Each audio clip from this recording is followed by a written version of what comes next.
Assalamualaikum my dear student. Today we are going with the accounting, the introduction to computerized accounting. In the previous video which I have just gone with the Gunu Khata, how the Gunu Khata works and so on.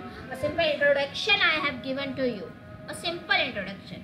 Now here I will be explaining you first the introduction to computerized accounting.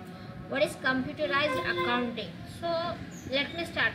आपको according to you what is accounting? Accounting is nothing but where you manage to keep a book records. Record ना, तो उसी को accounting कहते हैं हम. तो यहाँ पे हमारे दो तरह से हम लोग अकाउंटिंग करते हैं. एक होता है पेपर वर्क पे अकाउंटिंग करना और दूसरा होता है कंप्यूटराइज्ड अकाउंटिंग. पर अब हम यहाँ पे दोनों चीज़ देखेंगे. तो इससे आपको क्या होगा कि पता चलेगा कि अकाउंटिंग से जो सॉफ्टवेयर हम लोग रिलेट कर रहे हैं वो क्यों और कैसे रिलेट कर रहे हैं. तो पहला तो अकाउंटिंग सिस्टम में क्या सबसे बेसिक चीज़ क्या है भाई, ये फाइनेंशियल ट्रांजैक्शन के लिए बहुत अवेलेबिलिटी है इसमें. क्या यहाँ पे आप अपना जनरेट कर सकते हो, रिपोर्ट जनरेट कर, तो आप रिसिप्ट जनरेट कर सकते हो, चालान जनरेट कर सकते हो. तो ये कंप्यूटर अकाउंटिंग हेल्प करता है आपको. और यहाँ पे सबसे फाइनेंशियल ट्रांजैक्शन के साथ साथ ही गैप जो होता है, जनरेशन जो गैप पर अब आप सिंपल रिक्वायरमेंट रखें. अगर अब जो यूज़र का रिक्वायरमेंट उससे प्रीवियस ईयर में हमारा रिक्वायरमेंट था वो डिफरेंट था. इस रिक्वायरमेंट में हाई ये रिक्वायरमेंट है कि भाई हमको ये चीज़ें चाहिए प्रीवियस. तो जैसे जैसे चीज़ें बढ़ती जाती है उस तरह से उसकी गेनिंग भी बढ़ती जाती है. तो कंप्यूटराइज्ड अकाउंटिंग क्या करता है, यहाँ पे आपकी lease animal as per the gap and lease the generated report the as per the requirement of the user. जैसे आपका रिक्वायरमेंट है, जैसे कंज्यूमर का रिक्वायरमेंट, उसी हिसाब से वो अकाउंटिंग सिस्टम जनरेट होता है. दूसरी बात जो हमको मेन चीज़ सीखनी है वो है मॉडर्न कंप्यूटराइज्ड अकाउंटिंग सिस्टम आप बेस्ड ऑन डेटाबेस.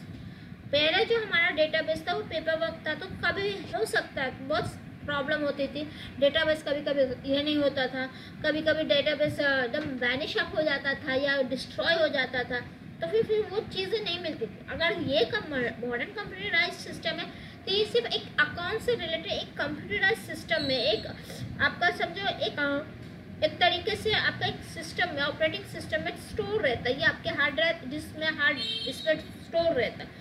तो ये इसे कभी भी आप एक्टिवेट करोगे तो ये डेटा अवेलेबल मिल जाएगा. उसके बाद ये दूसरा जो इसका मेन कंप्यूटराइज का है वो है क्या, आपको जिस तरह से ऑर्गेनाइज मैनर में मिलेगा डेटा. ऐसा नहीं कि आपको कुछ इधर से डेटा मिल रहा है कुछ उधर से. मैनुअली में कैसा होता था, कुछ उधर लिखा हुआ है कुछ उधर लिखा हुआ है, उसको कैलकुलेशन करने में बहुत सारे प्रॉब्लम आ जाते हैं. पर यहाँ पे अगर आप कंप्यूटराइज अकाउंटिंग डेटाबेस पे आप काम कर रहे हो तो ये बहुत आसान से. That's why accounting is why store in organise manner. Next what we are learning, एक और चीज़ जो यह है कि यहाँ पे आप हर तरह का ट्रांजैक्शन, अब simple example let me show give you. जैसे कि मेडिकल का एग्जांपल देख लो. मेडिकल के एग्जामिनेशन में जब पे स्लिप्स बनते हैं तो वहाँ पे अगर ऑर्गेनाइज मैनर में आपका सब कुछ डेटा अवेलेबल है तो उसके बाद में वो क्या बनेगा, आपको कैश रिसिप्ट बनेगा.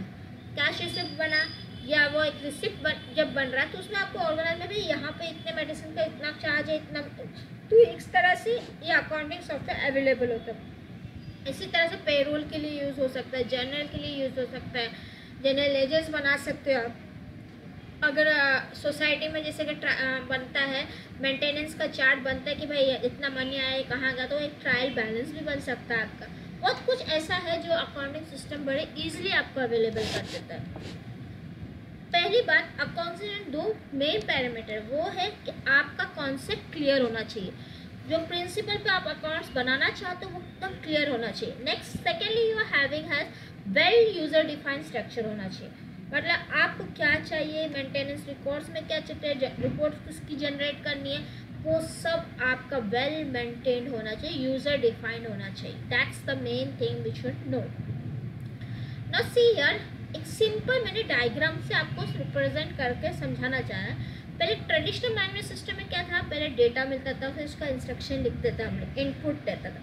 फिर वो क्या था, मैनुअली हम उसका फिर कैलकुलेशन करते थे, उसका एक बही खाता बनाते थे और उसको प्रोसेस करते. अब वही इन्फॉर्मेशन जब आप दूसरे पार्टी को देने चाह रहे, मतलब आप दो पार्टी में हो रहा है. अब मैंने let me show you simple example. मैं हर चीज़ को मैं एग्जाम्पल से इसलिए relate, student I am giving you the same thing with the example so that you can everything. I am going with the example that you can able to understand. आप अगर समझ सकोगे तो बहुत आसानी से आपको, अब मैं सिंपल एग्जांपल देखो, पहले कैसा था, मैनुअली डेटा में, let me show, grocery shop में आप जा रहे हो, अभी भी ग्रोसरी शॉप में मैनुअली सिस्टम अकाउंटिंग होती है।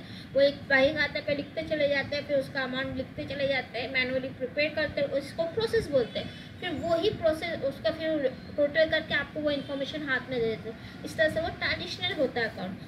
तो यहाँ पे क्या प्रॉब्लम होता है, कहीं पे आपको अगर लगाया कि नहीं ये मैनिपुलेशन गलत है या तो आप नहीं कुछ कर सकते, क्योंकि तो that's the main, this is how the traditional accounting system. अब हमारा कंप्यूटराइज्ड अकाउंटिंग सिस्टम में क्या क्या प्रोसेस है, देखो यहाँ पे आपको डेटा और इंस्ट्रक्शन तो मिल ही रहा है विथ हेल्प ऑफ, यहाँ पे चेक्स है, इनपुट में आपको मिल रहा है चेक्स। अगर आप डेटा दे रहा है तो जिस तरह से आप ट्रांजेक्शन कर रहे हो उसका तो चेक्स और रिसिप्ट होगा, डेबिट्स नोट होगा, क्रेडिट नोट और इनवॉइस नोट, मतलब जो आपका बिलिंग सिस्टम होगा। अब ये इनपुट जब जाएगा यहाँ प्रोसेसिंग में, तो यहाँ पे इलेक्ट्रॉनिक थ्रू कि भाई ये चेक्स हमने इतना पेमेंट किया है, अब ये चेक्स इस प्रोसेसिंग से तब जाके आपको बताएगा कि भाई इतना बैलेंस आपका बचा है। जैसे कि एक simple way I will be telling you, I am paying the electric bill, now what we I am giving a cheque और anything that cheques when we are processing it with the electronic computer, the electronic computer scan the check and now it will be giving in a balancing that all the it is a zero balance।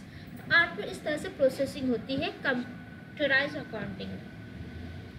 Next, working in accounting software में क्या क्या है, input data में हमारे पास क्या masters में होगा, ledgers होंगे, ग्रुप होगा, वाउचर्स होंगे, स्टॉक आइटम होंगे, यूनिट ऑफ मेजर्स होंगे एंड गोडाउन होंगे।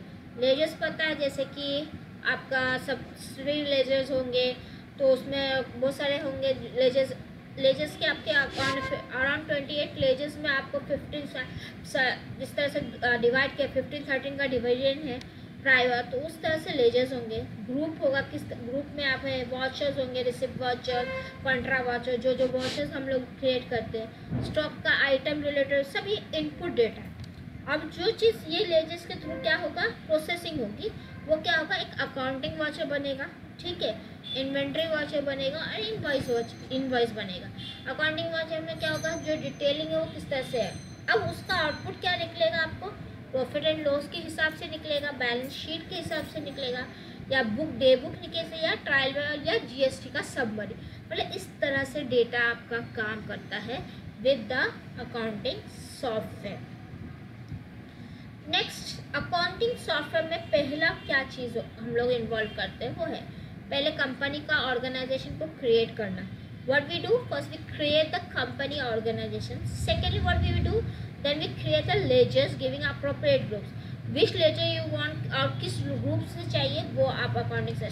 Thirdly what we are going up with the selection of correct voucher, which voucher we want. अगर मैंने लेजर्स अगर मैंने डाल दिया कि मेरे को ये सब्सिडी लेजर चाहिए, तो मेरे को उससे करेक्ट वॉचर चाहिए कि रिसिप्ट वॉचर है, कैश वॉचर, कौन सा वॉचर हमको चाहिए। Next we are having GST calculator, that is a tax payment of equipment. Next we are having posting of transaction into the accounting inventory voucher, तो अब किस तरह से ट्रांजेक्शन होना चाहिए इन्वेंट्री वॉचर में वो। Next we are having as report, अब ये लास्ट में आपका क्या जनरेट होता है, रिपोर्ट जनरेटर। जब ये रिपोर्ट जनरेट होता है तो ये रिपोर्ट हम क्या करते हैं, सॉफ्ट कॉपीज अगर आपको चाहिए तो it will be mail to you, और या प्रिंटेड कॉपी चाहिए तो ये it will be given as a hard copy. तो स्टेप क्या था, फर्स्ट स्टेप क्या है, कभी भी whenever you go with the computer you should first set up with the which accounting you want to make, whether you having company or organization। तो उसके बाद सेकेंड है which ledgers you want to with the appropriate groups। Secondly, you are having a selection of correct voucher, or after the voucher correct selection, what we will go with the first step, GST calculation, that is your tax calculation according to government। Next is posting of accounting inventory voucher, जो आपको relate होगा वो, और sir एक report generate होगा automatically. अब ये report जब जनरेट हो जाएगा, if you want it in hard copy, if you want in soft copy, both are available. This is the last step, that is the printing of report. Next, the advantages and the disadvantages of it. First advantage, अगर आपका सबसे main advantage कि accuracy, आपकी सारी data appropriate रहे। Next is the accuracy. Accuracy advantage में accuracy क्या करेगा, डेटा आपका एकदम अप्रोप्रिएट रहेगा, उसकी speed consist in a quick minute you can solve all the problem of related to the accounts. Storage capacity आपकी अच्छी होगी, कॉस्ट रिडक्शन होगा, मतलब अगर आप मैनुअली प्रिपेयर करो तो many things paper work is more, but if you go with this it will be cost reduction is there, up to date report रहेगा, analysing you can analyse the capability of the record and everything, मतलब analysing भी बहुत आसानी से कर सकते हैं।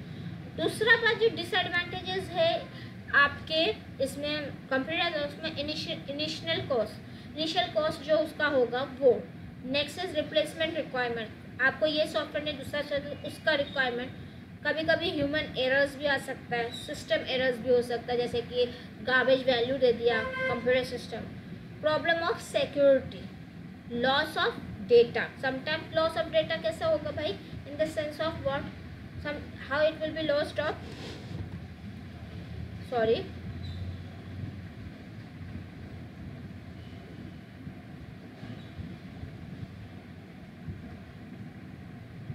Loss of data sometime happens के द सिस्टम, इसलिए इसको डिसएडवांटेज को ओवरकम करने के लिए हमारे पास हमेशा एक बैकअप होना चाहिए।